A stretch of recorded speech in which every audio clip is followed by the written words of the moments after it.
کچھ مشاہدات ہیں اور یہ آپ کو حیران کر دیں گے. ذرا سیکوینس میں سنیے. میں نے کرسچن ہیگن کی ایجاد کردہ گھڑی کو دیکھا اور میں نے یہ دیکھا کہ نماز کا وقت قریب تھا. میں نے ڈیملر اور میبج کا ایجاد کردہ موٹر سائیکل نکالا اور مسجد کی جانب روانہ ہو گیا. وہاں پہنچ کر ہالسلے ٹیلر کی ایجاد کردہ واٹر کولر سے فلٹر شدہ پانی پیا، صاف پانی پیا، اور پھر کلارکس والوں کے جوتے اتار کر وضو کرنے لگا. ہینجمن موگن کے ایجاد کردہ گیزر کی وجہ سے گرم پانی آ رہا تھا اور مجھے وضو میں کوئی دقت محسوس نہیں ہوئی اور سردی میں بھی کوئی مشکل پیش نہیں آ رہی تھی. اس کے بعد مسجد کے اندرونی گیٹ کی طرف گیا اور رابرٹ ہومن کا ایجاد کردہ شیشے کا دروازہ کھولا. وہاں جب اندر گیا تو ایڈیسن کا ایجاد کردہ بلب موجود تھا. ہینجمن فرینکلن کی ایجاد کردہ بجلی سے مسجد روشن ہو گئی. ہر طرف روشنی روشنی تھی اور مجھے بڑی آسانی پیش آئی. سامنے ولس کیریئر کا ایجاد کردہ اے سی بھی لگا ہوا تھا، مگر چارلز بیکر کا ایجاد کردہ ہیٹر آن تھا اور جیمز ویسٹ کی ایجاد کردہ مائکرو فون پر اذان ہو رہی تھی. ایڈورڈ کیلگ اور چیسٹر رائس کی ایجاد کردہ لاؤڈ سپیکر کی وجہ سے مجھے آواز سننے میں کوئی دقت محسوس نہیں اور میں بڑے آرام سے مسجد میں سے آواز سنتا رہا.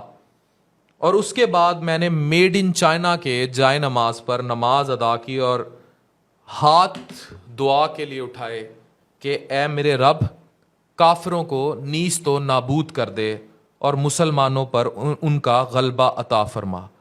مسلمانوں کا غلبہ ان کافروں پر ضرور آئے گا اگر یہ سب ایجادات اگلے 1000 سالوں میں آپ کریں گے. لیکن ہم پستی کا شکار ہیں.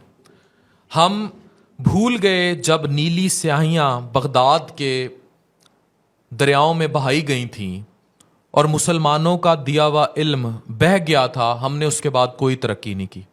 دنیا میں بڑی بڑی دوائیوں کی ایجادات اور بڑی بڑی ایجادات مسلمانوں نے کی تھیں. ہم میں سے، ہماری تاریخ میں سے کسی کو ان کا نام یاد نہیں.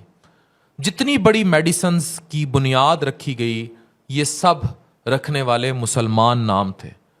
لیکن پھر پچھلے 1000 سال میں یہ سب نام کہیں دور چلے گئے، کیونکہ ہم سب نے کہیں ہر چیز کو جوڑ لیا غیبی مدد کے ساتھ. ہمیں لگتا ہے کہ اس دنیا میں یہ ساری ایجادات، اور اب جو آرٹیفیشل انٹیلیجنس آ گئی ہے، جو اتنی ترقی آ گئی ہے، اور آج بھی جو اسپیس پہ کام ہو رہا ہے، جو ایلون مسک کر رہا ہے، جو چندریان 3 اوپر گیا ہے، جو دنیا میں جتنی بھی ترقی ہو رہی ہے، جو ٹویٹر کا غلبہ ہے، جو فیس بک کا غلبہ ہے، جو مارک زکربرگ کر رہا ہے، ہمیں لگتا ہے کہ یہ سب غلبہ ہمارے 2 ہاتھ اٹھا دینے سے الٹا پڑ جائے گا، اور جو 2% یہودی مسلمانوں کے اوپر غالب ہیں اور جو پوری دنیا کی اکانومی انڈسٹری کنٹرول کر رہے ہیں، وہ ان 98% مسلمانوں کو ہرا دیں گے جو امارات میں عیاشی میں مصروف ہیں. آج بھی دنیا میں کوئی ٹاپ کلاس ماڈل کہیں سپلائی کرنی ہو تو اس کے لیے کوئی عربی شیخ دیکھا جاتا ہے. لیکن اگر دنیا میں کوئی بڑی ٹیکنالوجی بیچنی ہو تو اس کے لیے رخ نیو یارک امریکہ کا کیا جاتا ہے، یا برطانیہ کے کسی بڑے کافر سائنسدان کو ڈھونڈا جاتا ہے. کبھی آپ نے یہ سوچا کہ جب یہاں برے صغیر میں حملہ ہوا تھا 1857 کی جنگ آزادی، تو آخری مغل بادشاہ کیا کر رہا تھا؟ وہ اپنے دربار میں مجرا دیکھ رہا تھا، رقص و سرور کی محفل سجی تھی، جبکہ اگلوں کے جہاز یہاں اتر چکے تھے. کہیں نہ کہیں ہم سب نے آج بھی مغل کا لباس اوڑھا ہے. ہم آج بھی اسی رقص و سرور میں ہیں کہ ہم کہنے کو مسلمان ہیں، اور ہمیں لگتا ہے کہ یہ طاقت اور یہ غلبہ 2 ہاتھ اٹھا دینے سے آ جائے گا، ہاتھوں سے اور دماغ سے کام کرنے سے نہیں آئے گا. اور اگر یہی حقیقت ہے تو یہ ساری ایجادات کی فہرست ان 2% کے ہاتھ میں کیوں ہیں, یا ان کے ہاتھ میں کیوں ہیں جنہیں ہم کافر کہتے ہیں. میرا سوال صرف آپ سے ہے کہ ہم مل کر اگر واقعی دنیا پر غلبہ چاہتے ہیں تو آج 48% دنیا پر مسلمان ممالک کا راج ہوتے ہوئے بھی سپر پاور امریکہ کیوں ہے؟ آج 48% دنیا پر مسلمانوں کا راج ہوتے ہوئے بھی کیوں لانچیں جو ڈوبتی ہیں ان میں نائجیریا، سوڈان، پاکستان، ایران، سعودی عرب، انڈیا، ادھر ادھر سے مسلمان ہی کیوں ڈوبتے ہیں؟ کہیں ہم کوئی ٹیکنیکل غلطی تو نہیں کر رہے جہاں قدرت ہم سے ناراض ہو گئی ہے؟ اگر آپ مجھ سے پوچھیں تو ہم ٹیکنیکل غلطی کر رہے ہیں. ہم نے صرف 2 ہاتھ اٹھائے ہیں. ہم غیبی طاقت کے انتظار میں ہیں, اور اللہ فرماتا ہے کہ میں نے اپنا رزق ان لوگوں کے لیے رکھا ہے جو محنت کریں گے. جو محنت کرے گا اس کو ملے گا. یہ میرے رب کا فرمان ہے. تو ہاؤ کم کہ اگر آپ محنت نہیں کریں گے اور صرف ہاتھ اٹھاتے رہیں گے تو سارے کافر نیست و نابود اور آپ غلبہ کر جائیں گے. تو آپ کو یہ سوچنا ہوگا کہ آپ جو ہاتھ اٹھا کر دعا کر رہے ہیں اس دعا میں آپ کی محنت کتنی شامل ہے.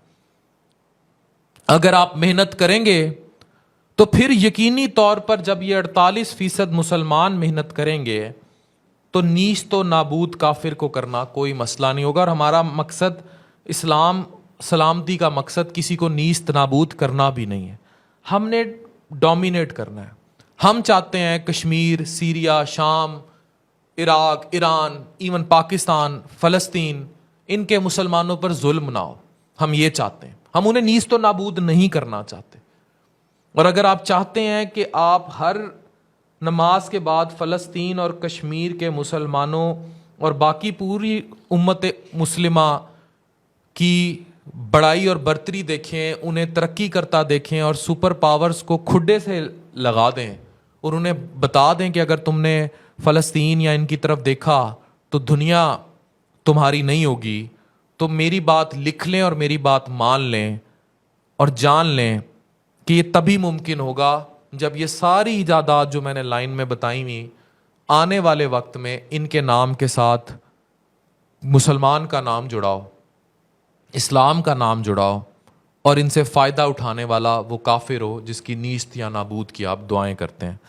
تو یاد رکھیں، ہاتھ اٹھا دینے سے غیبی مدد صرف نہیں آئے گی، ان ہاتھوں کو سے کام کر کے پھر ہاتھ اٹھا دینے سے اللہ مدد کرے گا. اور یہ میرا رب فرماتا ہے کہ رزق اس کا جو محنت کرے گا اسی کو ملے گا. یہ میرے رب کا فیصلہ ہے. ڈاکٹر عفان کیسر، سائننگ آف.